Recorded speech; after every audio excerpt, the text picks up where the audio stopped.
Bienvenidos a Too Much con Shay y Becca, tu dúo favorito de YouTube y TikTok. Le quiero dar un gran shout out to the biggest, the baddest, the best to ever do it, Bad Bunny, on dropping the album of the summer 2025 in winter. Debí tirar más fotos. Mic drop. Hey, welcome to this new episode. Hey, ho. Yo, what was your reaction when I sent you that? Girl, I was like this. I said, oh, because Shayla was like, I have a new intro for us to do for today. So I clicked on it. I'm like, so if you did not know, first of all, welcome to a new episode of Too Much with Shay and Becca. I'm super excited. If you haven't heard Bad Bunny's new album, Debí TiRAR MáS FOToS, what are you doing? But we're gonna get into that later in the episode. But if you're surprised, like, girl, what the heck did I just listen to? I try to do something different in honor of Shayla said it's her on the vocals. Okay. Right? Hey. I was like, girl, whenever if you need an extra hand, put me in, coach. Yo, mariachis with Shayla and Becca. Oh, not mariachis, the maracas. Oh. Mariachis is Mexican. Girl, wow. Now we culturally appropriating. Anyway, also, y'all, you see the slick back. You see. If you thought she was bald headed, no. That part. Okay, so y'all, we're gonna get into the show and we're gonna do our minute weekly rundown. But I just wanted to mention to you real quick, Shayla. So you know me, I like to internalize a lot, right? Mm-hmm. And I was sitting there thinking, I was like, you know, when people always say the phrase, like, you know, everything happens in its own time, like nothing beats God's timing. Like, even though you think that something should be happening at this time, like you don't know what the path is gonna be. And I was thinking, I was like, I remember when Shayla and I used to try doing our own like personal ventures, and her and I would always talk about like, oh, we should do something together. And then like we finally started doing Too Much with Shay and Becca. And I was like, oh, how far would we have gotten? But I'm like, it honestly was not the time. Like the skills that I have now, I don't think I would have had those skills if we had started it like 2 years ago or 3 years ago. Like the perspectives that I have now, I don't think that I would have had or you would have had 3 or 2 years ago. So it's just like, I feel like we did this at the right time. And we also learned from the mistakes, right? Like when we had our 5 other podcasts, every time we recreate, we do get better at the launches. You know what I'm saying? Because we learn something through every failure. Yeah, definitely. So I just wanted to make sure I mentioned that in case anybody who's watching this is feeling like, wow, like, I mean, obviously as humans, it's hard to sit there and not think that things are not happening in the right time or fast enough. Mm-hmm. But honestly, when you sit back and look at everything, you're like, you know what? Everything is happening when it needs to happen. Right. And now let's get into our minute weekly rundown. What's happening? Who wants to go first? You want me or you? You go ahead. So y'all, I started some people believe that the week starts on Sunday. So I guess I'll just speak on my paycheck believes that, yes.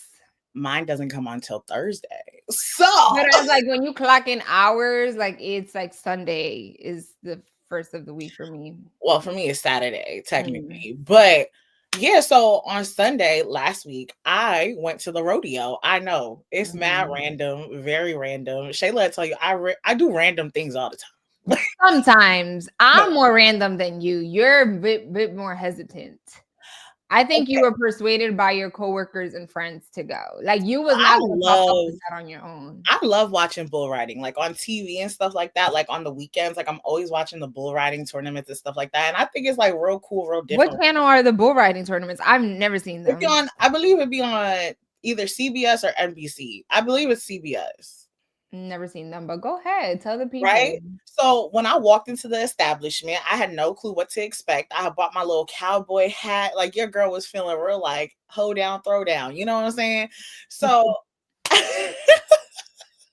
so when we walked into, mind you, also I have never been in Madison Square Garden. Let me tell you, MSG puts Prudential to shame, girl. Well, I can afford Prudential, so I'm gonna stand beside her. You know, I'm gonna stick beside her for real. But baby, I was sitting, I was stunned. I was like, oh, this is nice. Ain't no roaches or nothing. Girl, not too much. There is no roaches at Prudential. The people that aren't from New York or Jersey gonna think that is nah. Prudential's real. it's not Prudential's raggedy like nice. that. Prudential's nice and it's cool, calm, and It's smaller, collected. I'm assuming, But right? it's just like MSG is like, wow. Mhm. So, right, I walked in, mind you, as a person of color, the amount of people of color I could count with two hands, and now it's probably 6. And I'm talking about people in attendance. I'm not talking about the people working concession stands or nothing like that. So like I'm walking, and like I'm fine around white people. Like a room full of white people. I'm the only black person. I be chilling because But you honestly, went to school with a lot of white people, so you're used to yeah, it. like so it's never made me like look sideways, like, oh my God. And like typically in a lot of rooms, I'm usually only I'm always either the only minority or black person in there. Mhm. So it just felt like a regular Tuesday to me. So like I'm walking, and what killed me is there was like one of the workers, and he was black, and he was like, finally a black person in this piece, bro. I started Oh, dying, no. yo.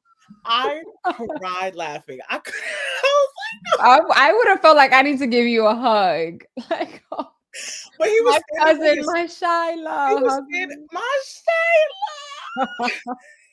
Yeah, so like the thing is when he said that, I was just dying of laughter because his friend, who's also black, who's working with him, Mhm. died laughing too. So me and him just cracking up. And when we were leaving, I did see a black dude with Tim's. I said, oh, and he looked like he was inside the establishment. I was like, oh wow, we progressing as a society. It smelled like a farm. I think it was very interesting. I would definitely go again, but I would want to bring like a whole group of black people because like, nah, we gotta outnumber these people, right? Well, we're But probably not gonna outnumber them, but we could try. right? But what made me very is right when everything started, I'm like, oh, this is going cool. They got the fire coming out like boom, boom, bomb, bomb. Mhm. And then out of nowhere, they all started praying. Like everybody in the establishment started praying when the person was praying, and everybody said amen all at once. I looked What up, they prayed, like for everything to go good, or like they yeah, just said, like they Padre were like, nuestro. we pray that all these bull riders make it out safe, leave, da da da da da da da. I don't Okay. know about y'all and y'all's culture, but in mine, you can't just pray with everybody. I mean, I'm pro playing, bigger playing. I'm pro praying, but I just feel like in these scenarios where it's like so big and public, like you don't know if people like people's religion status, if that makes sense. Yeah, it freaked me out. And I was like, okay, as the thing started going on, it continued and everything like that. What also freaked me out is that they were basically doing like advertisements for Border Patrol. I was like, But like they like a job calling, like if you're looking for a girl, like job. there's like the people who I guess wrangle the bull to go back into where they need to go, Mhm. and they were a part of like the U.S. Border Patrol. Like they had shirts that said U.S. Border Patrol. And the thing that freaked me out the most about it is majority of the writers are Latino. So I'm like, Yeah, Rebecca, that would not be my cup of tea. Because after that, I wouldn't be able to enjoy it. Because all I'm gonna want to do is like talk trash. So it's like, take me out of here, thank what you. was I freaked out? Absolutely. But I'm glad you enjoyed it, though.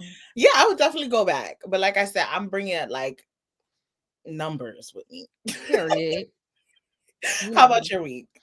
My week was good. Nothing like crazy stands out. But I do want to talk about. We are recording this on a Friday. Why are you looking at me like that? Because I never know what you're gonna say. Oh, okay. No, nothing about the gym this week. Everything goes well. Everyone's drinking their pre-workouts. Um, so today is Friday, January 10th. This like we usually record Fridays, and a lot is happening, right? So if you are wondering about the TikTok ban, today was when the Supreme Court was supposed to hear, this is like the last step.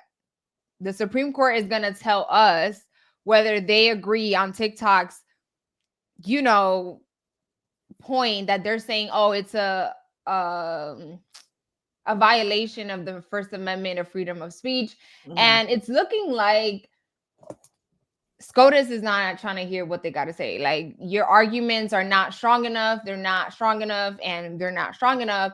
So therefore, we don't know yet, but it's not looking too bright for TikTok. And if you're wondering what happens if it is banned, it's not like it's magically going to disappear from your phone. Like if you have the app downloaded, TikTok is going to remain on your phone. But what is going to happen is that slowly but surely, like the updates, you're no longer going to be able to update the app. And so therefore, the way the app works is not going to be as fun or at like the latest and greatest. So people in other countries are probably going to have like new updates and they're going to be able to do new things that we're not going to be able to do. And so when you don't update an app, slowly but surely it's going to stop working. Yeah. And it is going to be removed from the app store. So if you haven't downloaded yet, girl, you better at least secure it and download it on your phone for the, the farewell tour or the farewell January of TikTok. We'll see where that lands. I still think it's not going to be banned, but again, it's looking like it will be, but we don't know yet. Yeah. The other point that I do want to mention, because we're not going to talk about this in the show or the episode, but I think it's a little bit important, is that President-elect Donald Trump was found guilty today in the so-called hush money case. So now he is now a convicted felon, and I want to call it reward, but his punishment is him being inaugurated into the White House and being the president of the United States of America. He will not have to pay a fine. He will not have to spend any time in jail. He's just, yes, you now will be able to say that our president is a convicted felon. That's literally it. And I guess some people's argument is like, well, it just shows that no matter who you are, the system will prevail.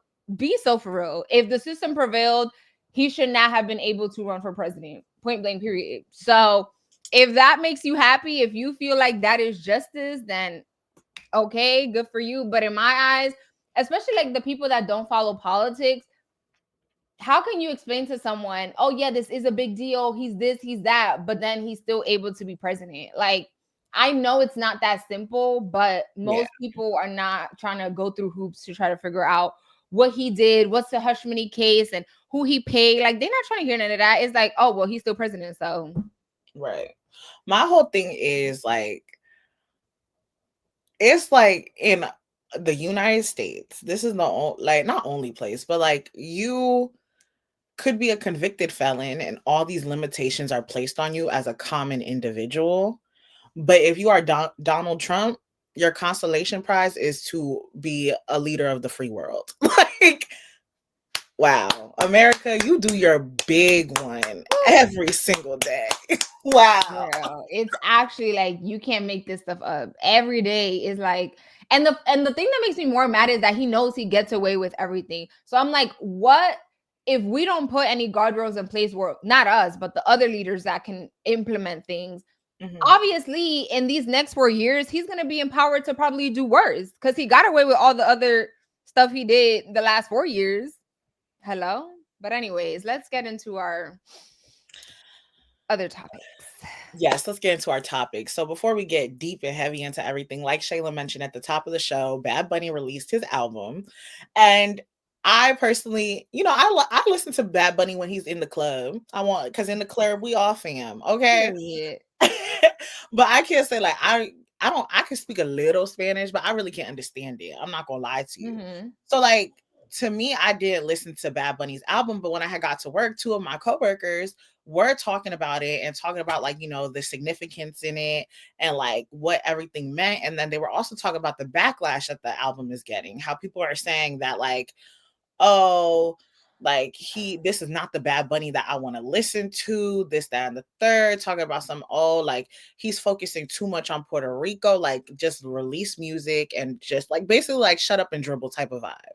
So I wanted to ask Shayla, as we saw at the top of the show, you're excited. So to me, not to me, but to you, when you listened to the album, what were some things that you were thinking? How were you feeling? You are Dominican and Puerto Rican. So what was the album like for you to digest? So number one, I'm going to say, para los gustos se hicieron los colores, which means for your, I don't know, some things don't hit the same when you translate they, but essentially like colors were made for, you know, for you to pick. If you don't like, if all you want to hear is I want to F and I want to grab them by the throat and kick them through the door and splash them to the water and and grab 4 girls and put them in the back of my car and punch punch. Okay, you listen to that type of music. You know what I'm saying? Like there's there are artists that will give you that. There were artists that will give you the very explicit, like, I want you naked in the bed, pull your hair down, grab, boom, boom, boom. There are artists that have that for you. There are probably other albums in Bad Bunny's music that you can listen to, so you can get that. But now to the good part. That is the part of like, to the backlash, go find another artist. Because thankfully there's a bajillion artists, Apple Music, Spotify, go find the artist that you like. Right. I love the album. Like Rebecca mentioned, I am Dominican and Puerto Rican, and I was actually born in Puerto Rico, and I came to the Puerto Rico is a part of the US. I came to Jersey when I was like 5 or 6 years old. So for me, you know, learning about the history of Puerto Rico just felt like amazing to me. You know what I'm saying? I've always been big into dancing. Like I mentioned in the last episode, like bachata, merengue, salsa. I love that. I always have. And, you know, it kind of makes me upset when I go to clubs and stuff. And the only thing people want to do is grind and grind and grind and grind and grind and shake butt and shake butt. I'm like, please. But if that's your cup of tea, you go ahead and do so. Take a sip. So I loved it. I admire him being able to mix music, being able to honor those that came before him, like of the that, you know, from the island, while also like, you know, making it his own. You know what I'm saying? Like I just thought it was amazing. And to be honest, he didn't have to do that, right? Like he has enough money to just act like the island is not going through what it is going through, right? He was in Los Angeles, you know, the last few months, which he said inspired this album in a sense, because he felt like, you know, yes, he was here, but his heart will always be in Puerto Rico. Like that's his hometown. That's where all his memories are. Right. And as someone that left the island at a very young age, you know, I kind of felt that, because the first time I went back to Puerto Rico was when I was 25. Like that was essentially like 20 years after I left the island was when I went back. And as he talks about in the album, like a lot of people leave not because they want to, but because they want a better life. And even I see it to this day in my own personal life. Like my brother, he is, you know, he was born in Puerto Rico, raised in Puerto Rico. He became a nurse in Puerto Rico, but because they paid nurses in Puerto Rico literally crumbs, he had to come to, you know, the mainland to better himself. But a lot of people leave the island not because they want to, but because they're forced to. And I love that it wasn't just like booty shaking music, because as I've expressed, yes, I like me some booty shaking music, but not all the time. So I loved it. I love how he was able to. It was like a mixture of everything I like. I love history. I love my island.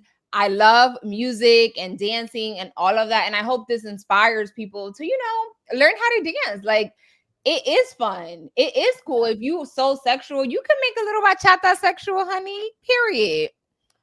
So I loved it. Yeah. I think definitely like when I was hearing like people talk about the backlash and like my friend was showing me the comments and stuff like that, like the thing that came to my mind is I'm like, especially like when you come from a specific area or you are of a specific culture. Yeah. There's a lot of times where we see artists from that same culture that we relate to, where we're like, I wish they would just do more stuff that focused on the culture to highlight where they're from. So you don't just become a part of like the majority. Show how you are a minority and how, like, you know, being a minority helps shape you for who you are. Like Friday, love him because he is Haitian. But he also mentions that in songs. Like he incorporates that in things that he does. So it's like, even though he's making a lot of American music, but he makes it a point to also have songs on his album or do singles where it does correlate to his culture. So it's like, for me, if that's not something that you relate to, like you mentioned, keep walking. Like that's not for you. Like the people Right. it's made for is the people it's made for. Not everything, you don't have to feel like you're a part of everything. Sometimes you can't fit into every box. So what? And it's like, well, the like people that are only Spanish speaking, they're not like, oh, well, Drake needs to change some of his music to be in English. So I mean to be in Spanish so I can understand it. Like I think people have this misconception, and I think other cultures might hate on specifically Caribbeans. I can only speak on Caribbean culture because that's what I am. We're very proud individuals. Like Rebecca, number one, she always got a Haitian flag. You know what I'm saying? Like if you Jamaican, if you Dominican, if you Puerto Rican, you always, yes, I am going to claim my culture and I'm going to talk about it. And if my thing is like talk about your culture. Like how you mad and pressed that I'm so proud of where I'm from. Like talk about your country. That's fine. And Who's that's why, stopping like, you? that's why it gets me so bothered because sometimes I'm like, half of like, I will never come for because the history of slavery and everything. A lot of Black people don't know where they're from, right? So, Mhm. which is why we have like African American, because like Right. you were pulled from somewhere, basically. Mm-hmm. So it's just like when I do hear like people try to say like, oh, like just focus on this, just focus on that. Some people are actually proud to know where they came from. Some people want to highlight that and show Yeah. like I should not be ashamed of this. Now, like I have my own personal opinions when it comes to Bad Bunny, especially like him dating that culture vulture, right? Yeah, that did make me mad. But I'm telling myself, I don't think that they are dating anymore. I am thankful because his English is way better now. Of course, he still has an accent because he learned English at a older age, but his English is way better now. And so we thank Kendall for that. Thank you, Buki. But now we're back I to don't think she had the a hand in that, but I feel Oh like no, she definitely. If you're dating someone, you talking to them often. So I think that's the best way to learn a language is when you speak it often. Like because you can go to a class, but if you're not actually using it outside of a yeah, class, then it's not gonna yeah, go nowhere. yeah. Another point that I do want to mention before we move on to another topic is I feel like I have a different perspective because I am Dominican and Puerto Rican. And Dominican and Puerto Ricans are always going back and forth because they're very similar. Their cultures, their food, they have different accents or whatever. But like now there's like an internal battle that like, oh, Bad Bunny is not the best, Dembocero, and like just going back and forth. And I personally feel like I don't understand the hate and the back and forth about it because it's like Bad Bunny, he gives DR its credit for a lot of like his music, like the music of the Dominican culture and all of that. Like his first song is Nueva, which is like a sample piece from a very big Puerto Rican band. But it's just the moral of the story is that I cannot get the hate between Puerto Rican and DR. They're like, oh, I'm better because I'm like, well, I'm both. So I'm just like, I love y'all both. But some people feel very strongly like, we created this, you're not better at this than me. And it's like, well, we're so similar that it's like, it's okay. Don't worry. We can both shine. Okay, that part. And you wanted to talk about McDonald's? McDonald's Yeah. about the DEI initiatives. Yeah, go ahead. Give some details because I won't lie to you. I don't know much. Well, I didn't really want to talk about McDonald's, but I really want to talk about Meta Ah, going back on fact checking. right. As we've discussed multiple times on this platform, people are not the brightest and the smartest. They read headlines, they're not actually pressing the article and reading top to bottom. People can tweet like, this is something, Rebecca. Literally, we were on the phone yesterday and she's like, oh, Disney got canceled. I'm like, No, no, girl, what? She's like, oh, well, I just saw it on TikTok. I'm like, no. Disney is not canceled. What are you talking about? I Go I ahead. was basically explaining to her how I keep scrolling on TikTok and everybody's talking about Disney is canceled. You said Disney was canceled. You told me Or I that. said, "Oh, Disney is canceled," and you were like, "What?" And I was like, "On TikTok, that's what they all saying." So then I looked up, and I'm like, "There's no Oh, articles. So I really don't have no info for you." exactly. But that's how misinformation starts. So, what we want to talk about is these big corporations. McDonald's, number one, rolling back on DEI initiatives. McDonald's is not the only big corporation. There are others that slowly but surely, after the all the 2020 movements about we care about minorities and we care about Black people and we want everyone to grow, grow, grow, grow. Slowly but surely, they're all being wiped out of their, their business. And number two, people ending fact checking at a time where we need fact checking the most. How do you feel about that? About platforms? If you don't know, Meta is owned by Mark Zuckerberg and it includes Facebook, Instagram, and Threads, WhatsApp. WhatsApp, yeah. So it's like My Donald Trump whole is thing, already like, Donald Trump is known for just spewing lies, lies, lies, lies. But of course, Mark Zuckerberg is, getting under Trump's wing and he wants to get on his good side before he gets into office because he even donated to his inauguration fund. So it's like he actually wants Trump to be able to, just spread fake news essentially. my whole thing is right whenever I see like things like this being cut back or like people saying we're gonna stop doing this initiative and stuff like that. I'm like, do y'all ever sit there in those boardrooms and ask yourself why they were implemented in the first place? Right. So like if you understand DEI, you understand DEI. Do you know why that was implemented? Do you know why fact checking was implemented? Like, it does not make sense to me for people to get on the internet and spread lies. Prime example when they said Haitian people were eating cats and dogs. How that spread like wildfire. And no matter Mhm. how many times the officials in those locations said that is not true, because it's on the internet and people only see what's on the internet and they're not going to do their actual factual research, Mhm. they believe it. So it's just like, honestly, I'm not really surprised though. Like, you see, like, people could hear lies and lies and lies and lies. Like, you and I could listen to the same speech, know things, know certain facts, and be like, well, that's not correct. That's not correct. And you got other people who got the IQ of a bean, and they're like, that is the smartest thing I've ever heard. Yeah, but I think media literacy is something that is very important and is gonna, be even more important now as we head into these next 4 years because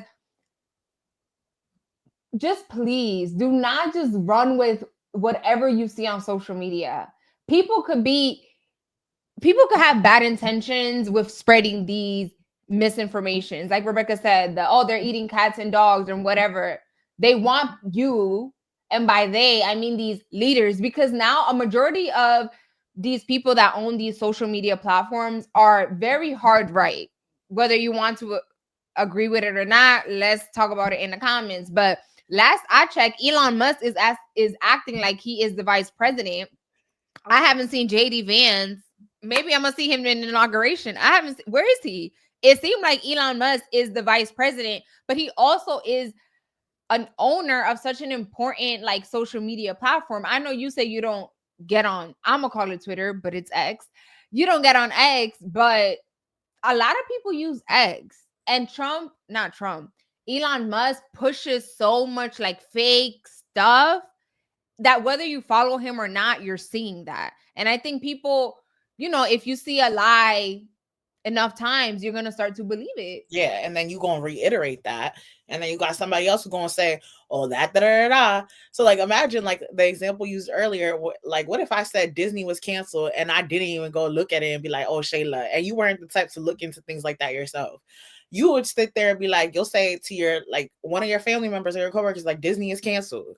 Then it's just like a cycle of telephone. It's Yeah. like if you repeat it more times and enough times, somebody's going to believe it and it's going to spread like wildfire. And like, no pun intended. But it's just, Especially on WhatsApp. Like WhatsApp has a lot of like I can speak for that. A lot of Latinos use that, right? And those are people that are working hard, 9 to 5, factory jobs. Obviously, not all, but a majority of people that use these platforms are low information, readers or people. And so they're more easily like vulnerable to believing these fake news. Like my mom be sending me stuff. Now she's gotten a bit better, but like she's like, oh Shayla, you saw this or you saw that. And I'm like, Mom, this is fake, please. Yeah.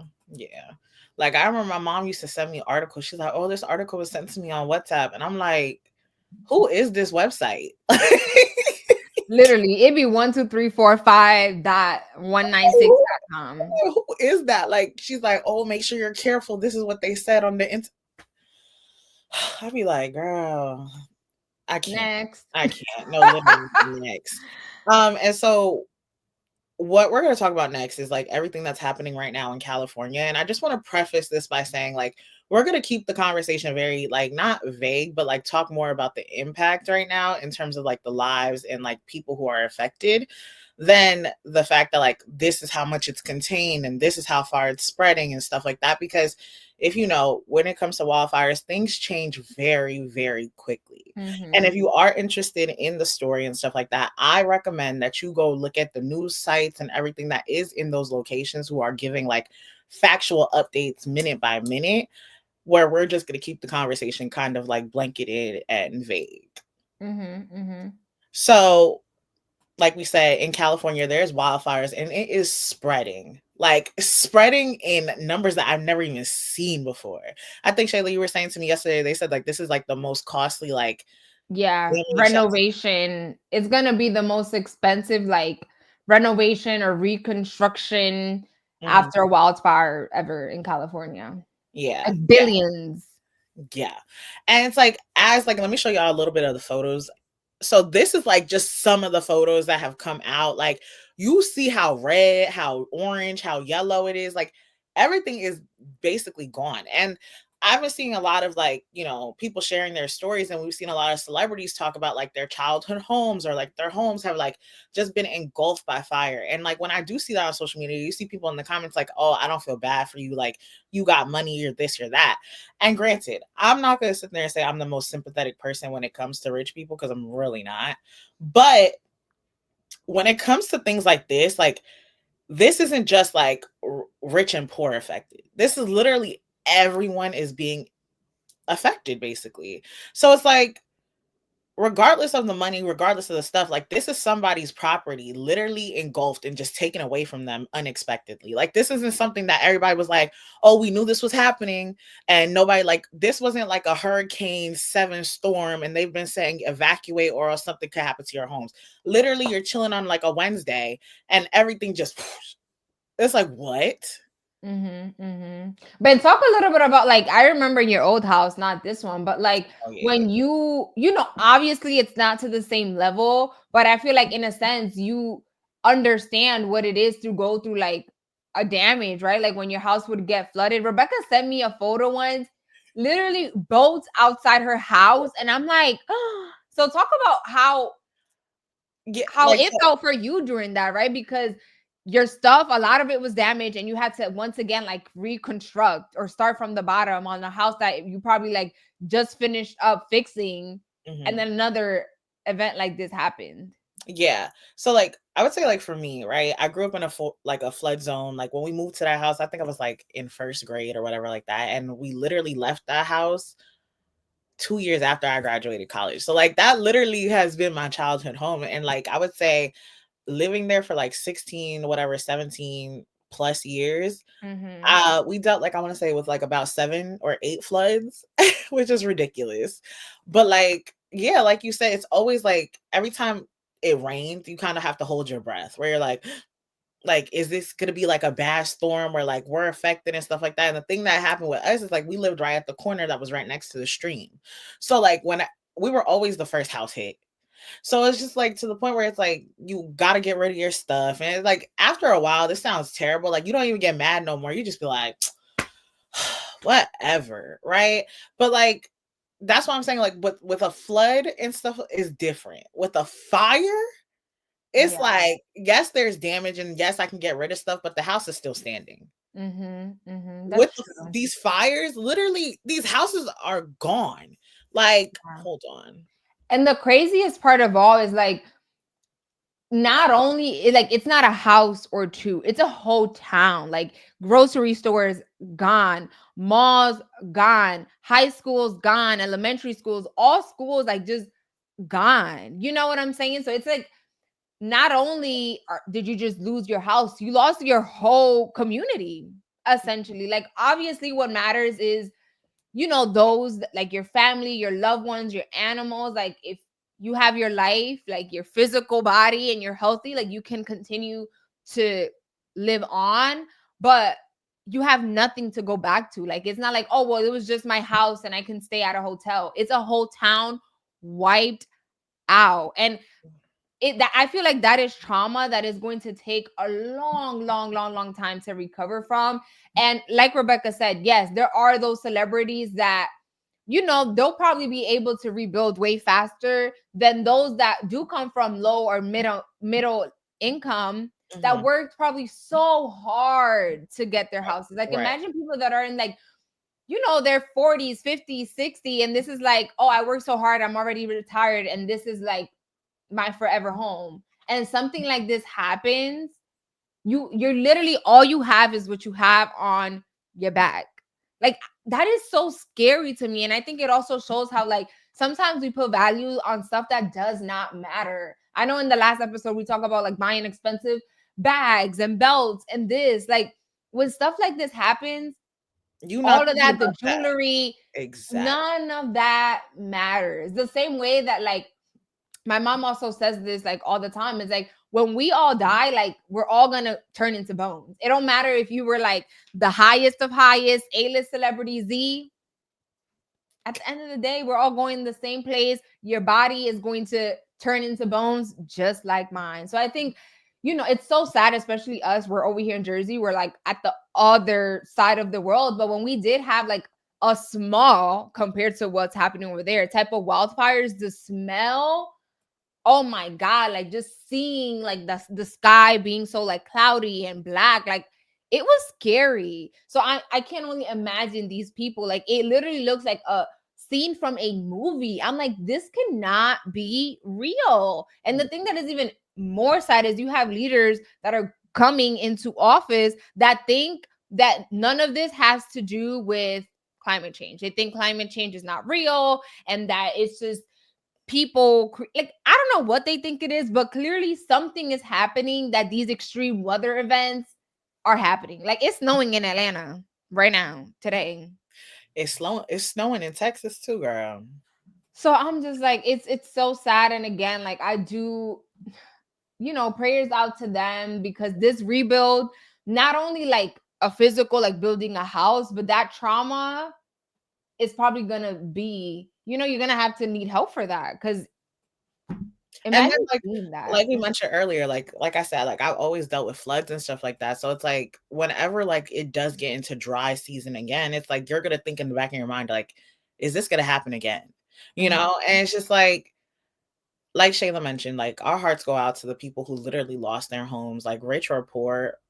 Like you're able to live and rebuild. It sucks and it's terrible. And I know Mhm. like I just know the feelings that you guys could be going through, but like be grateful that you're still living.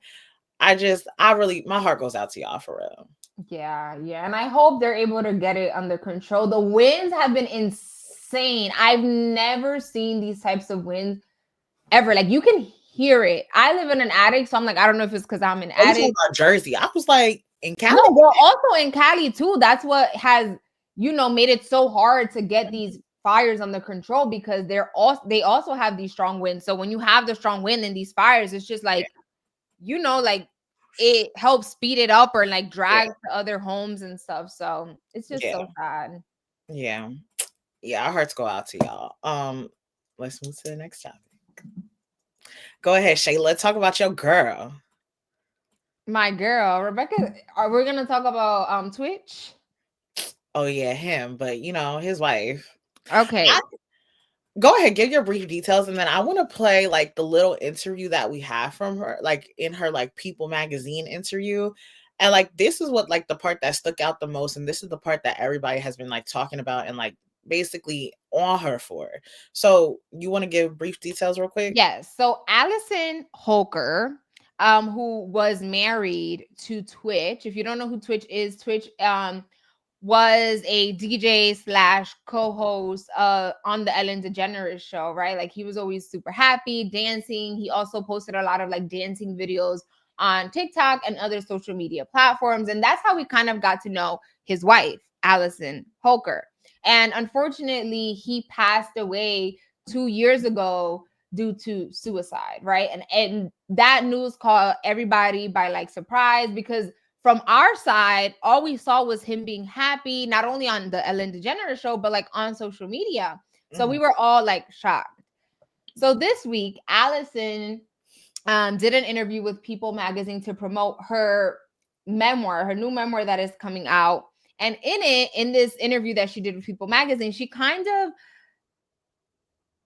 exposed, I'm going to call it exposed, or revealed that Twitch was dealing with a drug addiction, right? She also said that, you know, the way she found out about his drug addiction was when she went to like try to find his outfit for the funeral. She was going through his closet and she found like pills and other drugs in shoe boxes, and she was like so shocked, she couldn't believe it. And then fast forward, she wanted some sort of closure, so she started reading his journals, and in the journals she found some other information about his personal life, saying that He was like where is it? molested when he was younger. Yeah, she found out something along the lines that like he was dealing with some trauma from when he was younger and he was molested. And she revealed this information in this People magazine interview. Mind you, the couple shared 3 kids, right? So he left behind 3 kids, and from their 9 years of marriage, she said that like it was a good marriage. So my question to Rebecca is, do you think that her revealing this information 2 years after he committed suicide in her book, in her memoir, was necessary? So before I answer that, I'm going to show this, and then I'm going to get into my thoughts. Okay, so let me just show y'all the clip. I wish in that part of my life with him that he would have felt comfortable asking for help, wanting to go to therapy, wanting to talk to his friends or loved ones or people he felt comfortable with about what he was really feeling. But I think he was always so strong for everyone. He wanted to continue to be that. And that's what I've learned the most, is that even for myself, I've had some major lows, you know, as I'm trying to figure this out and navigate this myself, and I'm very scared to ask for help. And I'm learning how much strength it actually shows when you decide to stand up for yourself and ask for help and finally lean on someone.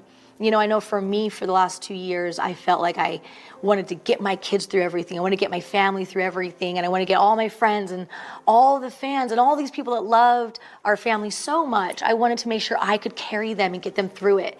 And then I realized, well, wait, I haven't taken a moment to also heal myself.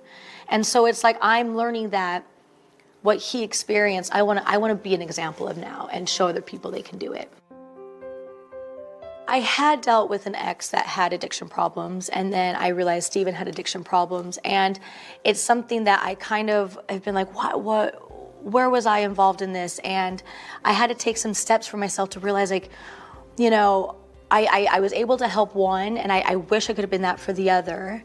But it's also not my job to do that. There was a moment I was with one of my really dear friends, and we were cleaning out the closet and picking out an outfit for him for the funeral.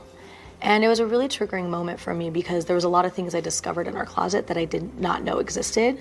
And it was very alarming to me to learn that there was so much happening that I had no clue.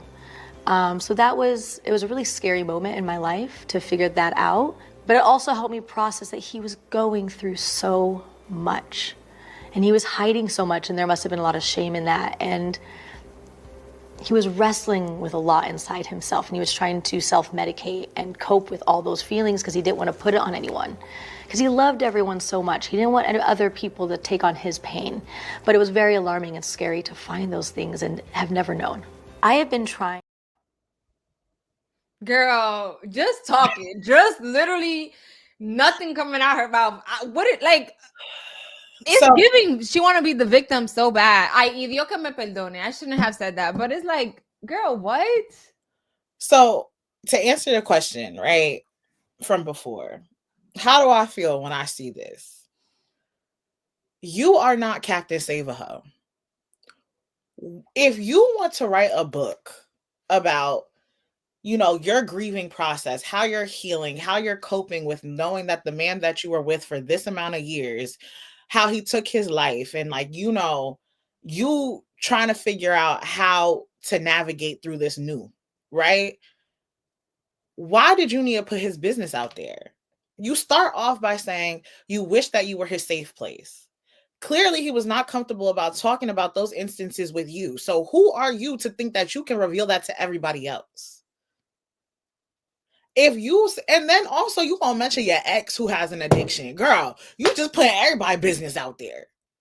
Right? So my thing is, I don't understand where the idea of, I want to talk about my grieving process.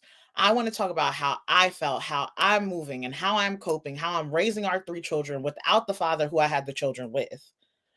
Where me releasing the fact of him being sexually abused as a child and him having a drug addiction, when the autopsy was done, there was no drugs or alcohol found in his system. That has nothing to do with nothing. Like, yes, he could have been struggling. He had demons and battles that he was fighting in private. Who are you to make it public? I literally do not understand like where you get out of going out of your way to mention something like this, right? And then like she had basically, after the whole backlash that she was getting, she had basically released a statement. And so in her statement, she basically talked about, to fans of Steven and our family and friends, I want to be clear that my only intention of writing this book is to share my own story as well as part of my life with Steven to help other people, right? And she just continues talking about that. And like the thing that she keeps saying is that I want to help other people. I want to help other people. If you want to help others, go get a degree in it. Go get a degree in grief counseling. Get a degree in something. Like you mentioned, she mentioned in her interview that she basically started a foundation to talk about, like, basically in honor of Stevens, for people who are going through stuff like addictions and stuff like that. Like, if you wanted to do that, go ahead. Great, cool, go do that. If you want to talk about your healing process in your book, you could have just mentioned the fact that, oh, he was going through these silent battles and I wasn't there for him and kept it pushing. Make the book about you and your grieving process. You don't need to air that man's dirty laundry.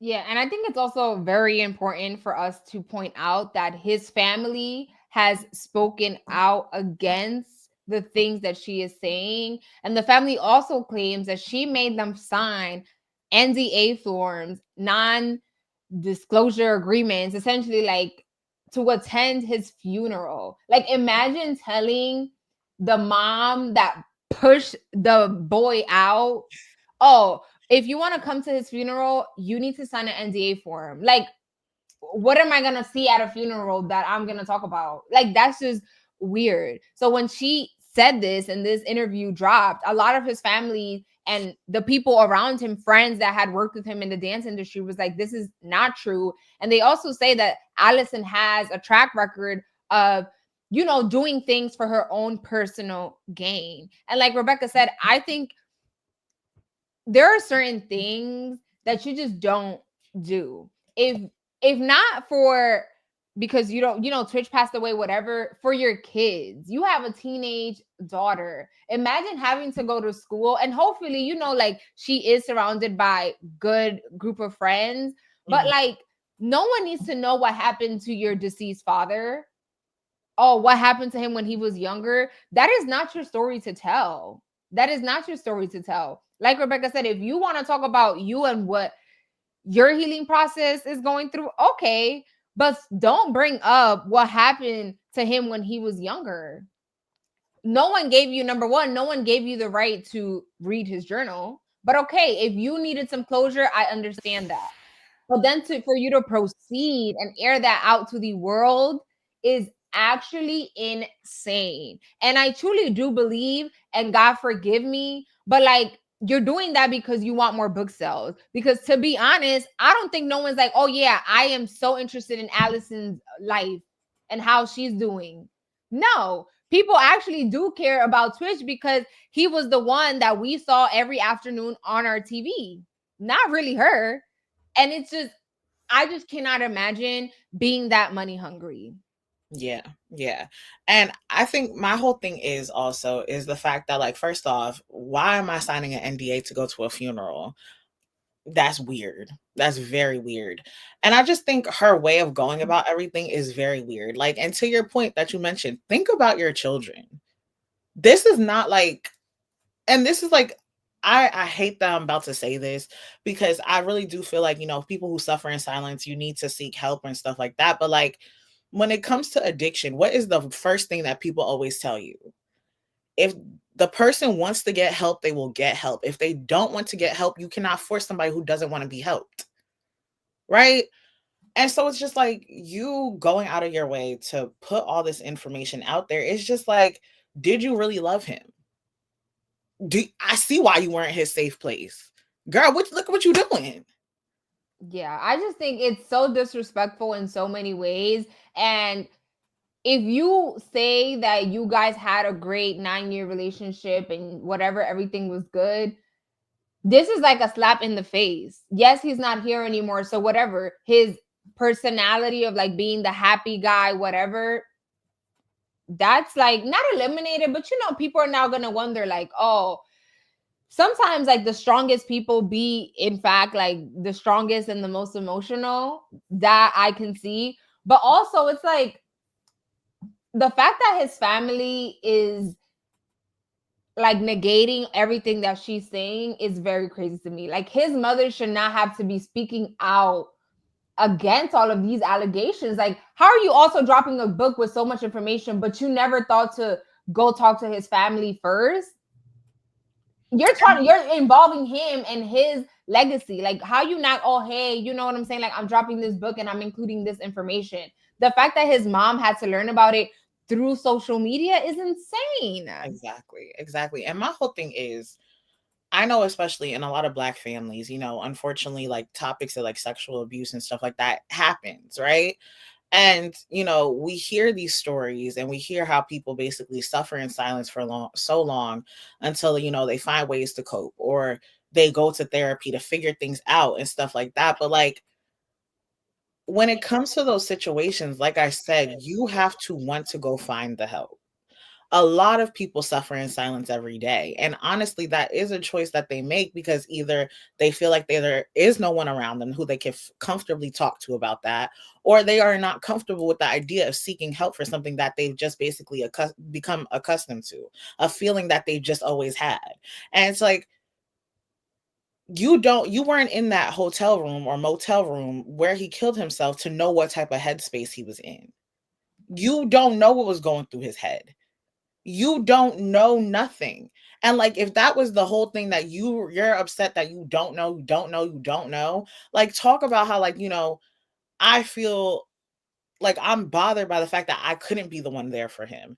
I'm sorry at the fact that I wasn't his safe place. I'm sorry that I wasn't this, I wasn't that. Let everything focus on your emotions. But to sit there and include all his details that he didn't even let nobody else know, to the world to know, it's just like, I don't understand where in your mind the 2 plus 2 was collecting to like 4. But baby, you're a weirdo for that. Yeah. And to wrap this topic up, I do want to say, as is so like the world, maybe this portion about Twitch is a page. But because of that page where you aired out stuff that didn't move the needle in any type, way, shape, or form, now your book is going to be associated with you trying to drag down your ex-husband who committed suicide. So you might as well maybe have kept that page and that information to yourself, and you would have been in a better situation, and you probably would have sold more books. Because now, I mean, maybe people might hate buy, because that is a thing. Haters are your biggest motivators, but we'll see. Literally. But ooh, not me dropping everything. But let's get into our social corner.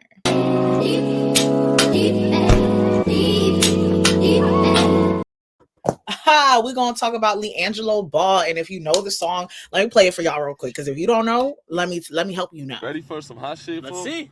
All right, bro. I'm gonna be honest, bro. If it's fire, it's fire, all right? Debbie's in the fucking chat. I just made this shit like last week. Buddy. Okay. You know. Damn. They got me playing uncuts. Hey. Nice. She get real ugly out here, bro. I might swerve in that corner, whoa. Bitch, hold on tight, cause I tweaking this bitch, I letting shit go. And I heard that she wanna show me who she be, I'm kinda fucking with it, show me some more. Bitch, we tap your head to talk, could give a fuck. Whoa. And the thing, like, first off, I'm loving all the videos connecting to it. And I just wanted to show you this one video. I don't know if you've seen it, of like the reporter when he was doing his report. Yeah. You're really trying to drive through here on these main roadways and turn into these secondary roadways. You might swerve, bend the corner. Whoa, I'm not telling you. Next thing you know, you find. I swerve in that corner. Whoa. I love, like, whenever I hear this song, I think of like 106 in Park, how we all used to wait for like the videos, and like it just gives like it, I don't know, it kind of feels like a throwback, kind of like I want to see the baggy pants, I want to see the jersey, I want to see the do-rag, snap back, flip back, like I want to see it all. Like I think it's actually a good song, and I think like if you know like him and you know like his basketball career did not work out for him, I'm glad he's taking this little venture, because I feel like he has like a unique sound. Yeah, I think what I think is funny is, number one, I think social media definitely helped the increase. Like, I don't know if TikTok was not a thing, if this would have popped off the same way that it did, because there is a lot of auto-tune in that. There is a lot of auto-tune, but we stand. I love a catchy hook. I don't know the rest of the song. I just know that one little verse, and that's fine. That's enough to get him paid. The funniest thing ever is that I think he got booked for, I'm trying to look, I think it's like rolling. What's I don't think it was Rolling Loud. I think Rolling Loud. Yeah. So he got booked for Rolling Loud, and he only got one single. And so someone said he gonna be singing the song 5 times, but no, he is about to drop another song. I don't know exactly when, but he will be dropping more music. So this is a perfect example of like, you know, just keep pushing. If one venture doesn't work out, go move to the other one, because he did not want to go overseas to play, honey. So now he's doing music, and he got a catchy tune, and now he's booked, and now he gonna continue to pop off. No, for real, it's definitely entertaining, and I'm loving seeing like everybody do like the different teams are doing social media posts, or they be like finish the song, they're like swerve in that corner, and they're like whoa. I'm like yeah, love that. Yeah. So we're gonna move on, and I wanted to talk about something that I've been seeing a lot, right? So growing up, we've literally always had like, well, not always, but like growing up in the era that we did, there was always these YouTube couples that represented relationship goals. So like if you remember Chris and Queen, De'Ara and Ken, you had Neek and King, like, you know, you have all these different like YouTube relationships and everything like that happened. So now it's like, as we get older, and a lot of these people who we used to see all the time on social media with their like on their couple pages and stuff like that, some of them are no longer together. And it's like, yeah, like, you know, when De'Ara and Ken broke up, like I remember I was like, dag, like I never was the type to idolize people's relationships, because I think the idea of relationship goals, I don't really like it, because every relationship is unique within itself. Yeah, right? But we are human. So if we see cute things, we're gonna be like, oh, there's something. Yeah, like it's like, oh, like, yeah, you know, for sure. But I think also what it is the fact that like, as like I mentioned, as we are getting older and like these people aren't together anymore, we're seeing like basically like kind of like a downfall of like the idea that we all once had, right? So the reason why I'm bringing this up is because we just found out New Year just started and De'Ara is suing Ken. Right? So let me just give you a little backstory on that. So De'Ara has filed a lawsuit against her ex and former YouTube partner Ken Walker for alleging theft and financial misconduct during their relationship. The lawsuit claims that Ken withdrew large sums from their joint account without consent, failed to contribute to his share of a $40,000 truck loan, and neglected business tax obligations, forcing Diera to cover the expenses. And basically, it went into more details and everything like that, right?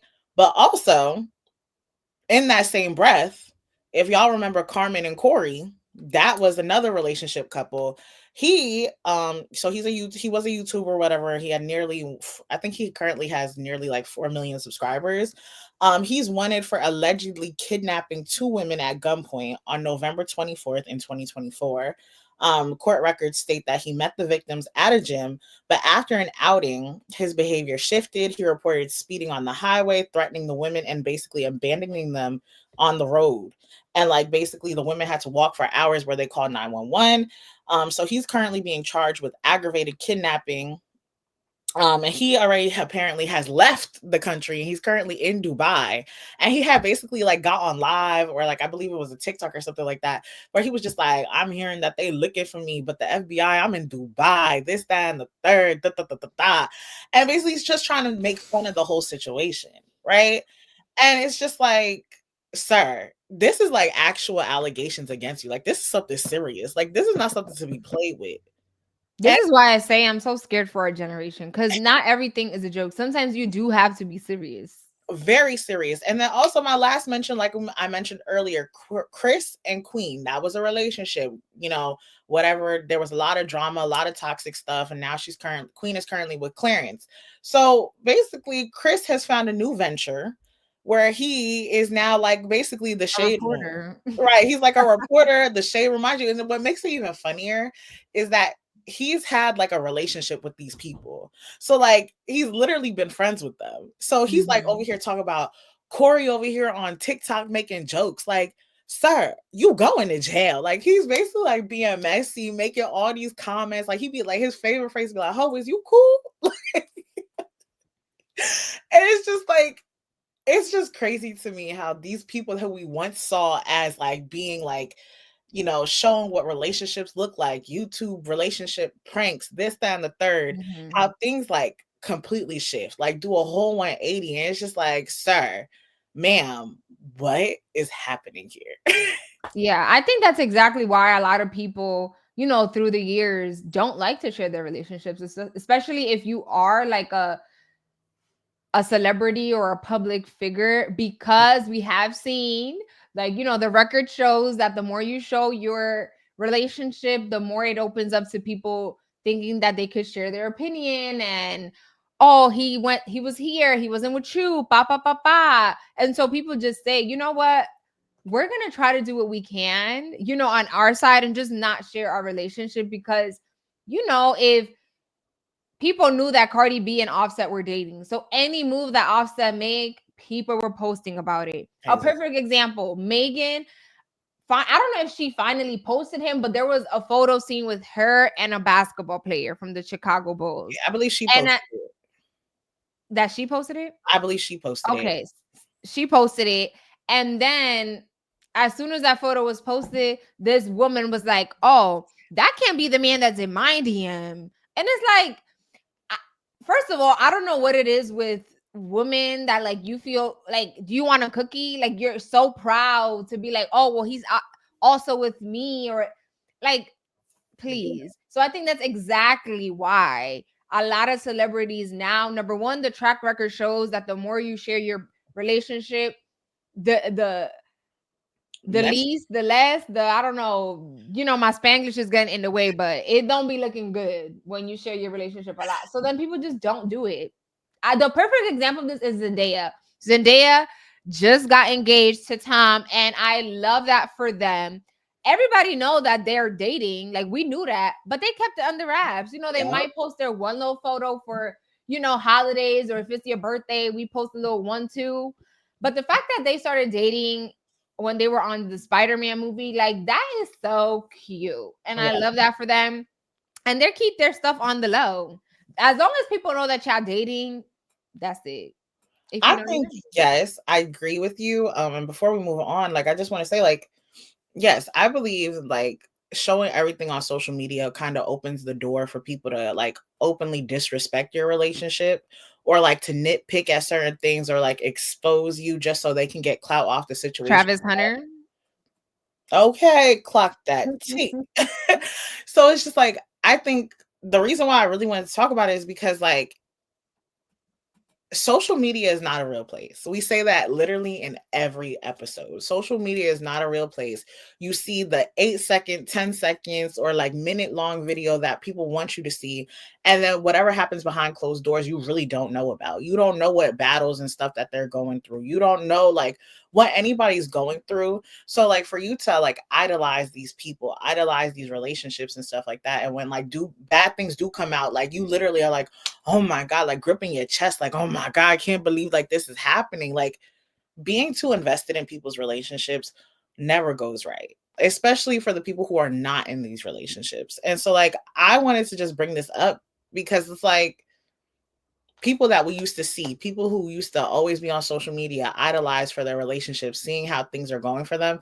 Look at where they're at now. So basically, don't compare to others. Do you keep your Yeah, it's relationship? also a life lesson. Like, Yeah, just not everybody stays with their high school sweetheart. Like, you know what I'm saying? That's life. You sometimes you grow apart, not yeah, together. And that's okay. Like the worst thing is when you stay with someone because it's like, oh well, we've been already together for 20 years, so we might as well just stay together for the rest of right. your life. Don't be stuck in something that it's not working. Exactly.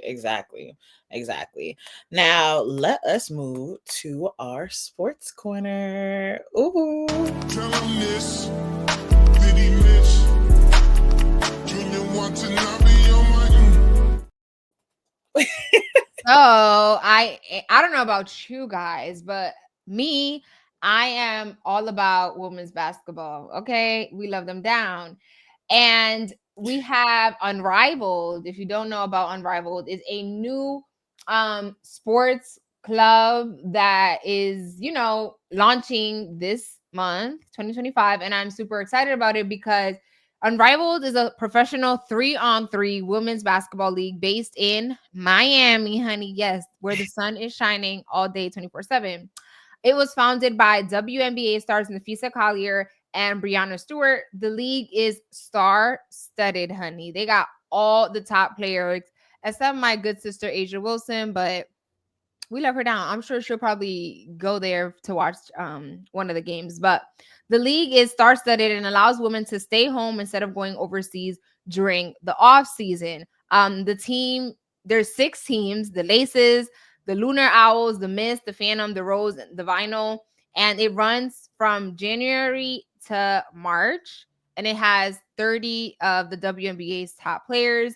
And so the league begins January 17th, and I am super excited about it. I've been seeing a lot of like media, they've had the little media days, their photo shoots, and it just seems like they're having the best time of their life. For me, it gives like, the reality shows that you see, but this is like a basketball league type of version of that. Like if you see their press room, they all live in the same area.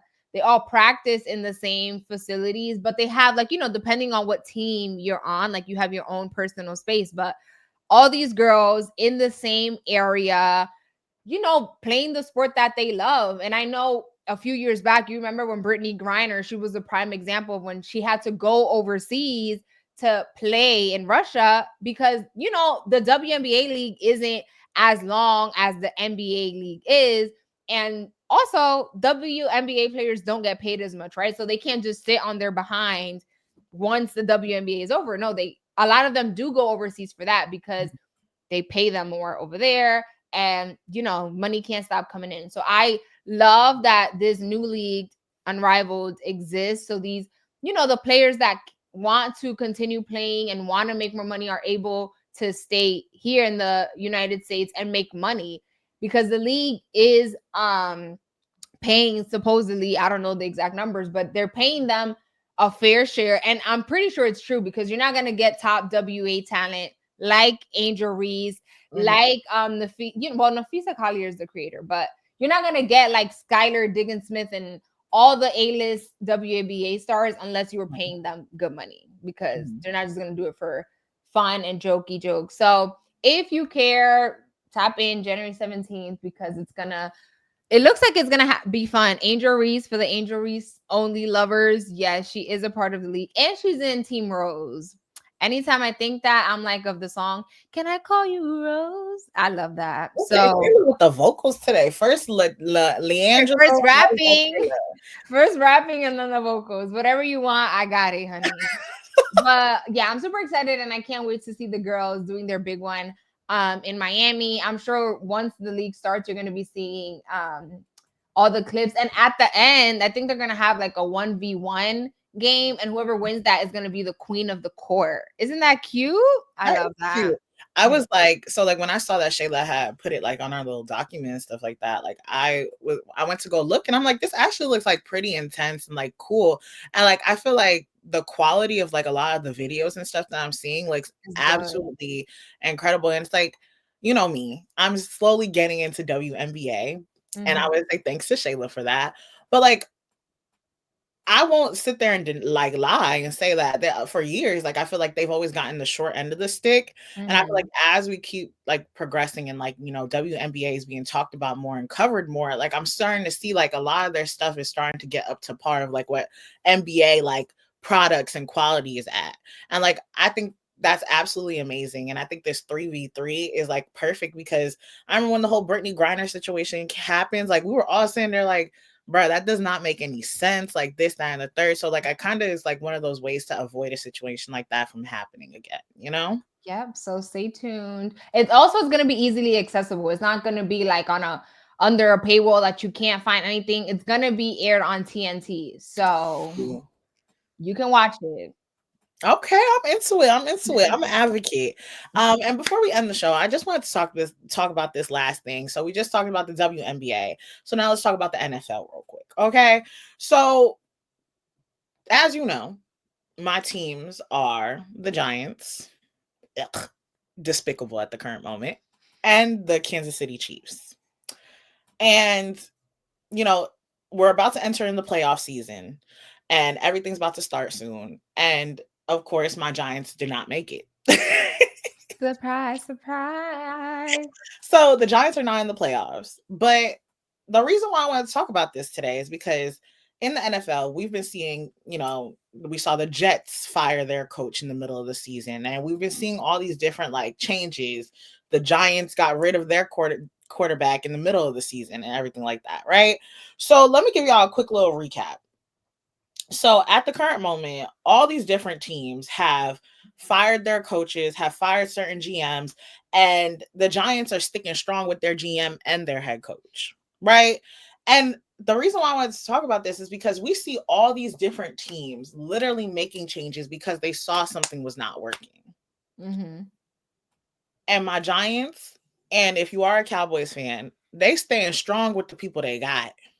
And it's just like, how many years and how many seasons of failure do you need to see before you say, what can we do to make change? Well, the perfect example, I think the problem is that the issue is top down, not down up, right? Because the person that is the problem is the leader, right? The owner. So if the owner is the problem, you're going to continue to fail and fail and fail, because unfortunately, the owner is the one that got the money. So until that domino falls, honey, you could make all the switches, the changes, the whatever. Hopefully, if you guys do stick with this quarterback, that he is able to flourish. But I'm like, it's been so many years. Like, I just recently got into the NFL, but all I know about the Giants is that they've been asked for a long time. So it's just like, clearly it's not the players. I mean, yes, you need good players, but like, you keep switching stuff and it's still the same outcome. So I think the leader is the problem. And unfortunately, money talks. So until someone else buys the team or joins the ownership group and kind of gives the owner a nudge, like, yo, you need to XYZ, it's going to be the same cycle. Okay. And I just want you to repeat that little line you said in the beginning, because I don't think you understand how that hit me real quick. You said the problem is what? It's top down, not down up. Wow. Wow. And it's so sad. That goes for a lot of things. Honestly, and the problem here is we all know what would be best for the Giants at the current moment. They need a bona fide, actually good quarterback who has a decent passing method, has a run game under his belt. Like, and ownership needs to understand that, like, to have an actual team, you can't let personal feelings get in the way. So, like, I always bring up Saquon Barkley and how, like, they were showing how, like, when they were talking about, like, there was one person in the room who spoke up for Saquon and was like, well, what if somebody else wants them? Well, wants him and, like, tries to pay him more. And they're like, well, no one's going to do that. So just let him go play. And now look, he in the playoffs and y'all not. And also, I think, yes, I understand that the quarterback is very important and very essential.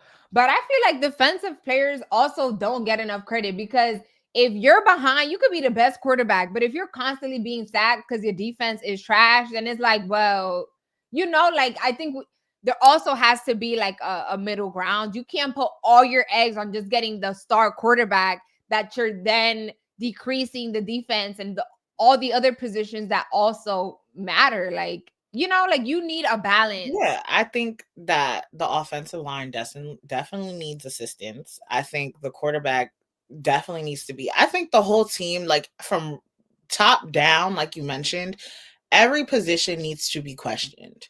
Do you fit? Do you fit the goal? Do you fit this? Like, and honestly, like, ego needs to get out of the way, and the owners need to look at themselves and be like, okay, like, am I actually helping the team or am I hurting it? Because it's going to be very sad if the quarterback that they mutually agreed to part ways, he goes somewhere else and flourishes. That is going to, because Saquon is already doing great. So then you also have your quarterback going somewhere else and flourishing. That is going to be like a look in the mirror. Clearly, you are the problem. I couldn't see that. Well, get ready, honey. Buckle up, like Dejanay likes to do. Buckle up, honey. Buckle up. And with that, y'all, thank y'all for watching. Thank y'all for tuning in. Don't forget to like, comment, and subscribe. And definitely let us know in the comments below, like, your thoughts on anything that we talked about. If you have any questions, thoughts, opinions, whatever, just let us know everything. And don't forget to follow us on Instagram, Twitter. No, we're not on Twitter no more. Instagram, Threads, TikTok. Whatever you have, just look for us at Too Much SB, and we'll see you guys next Friday. Hey, oh.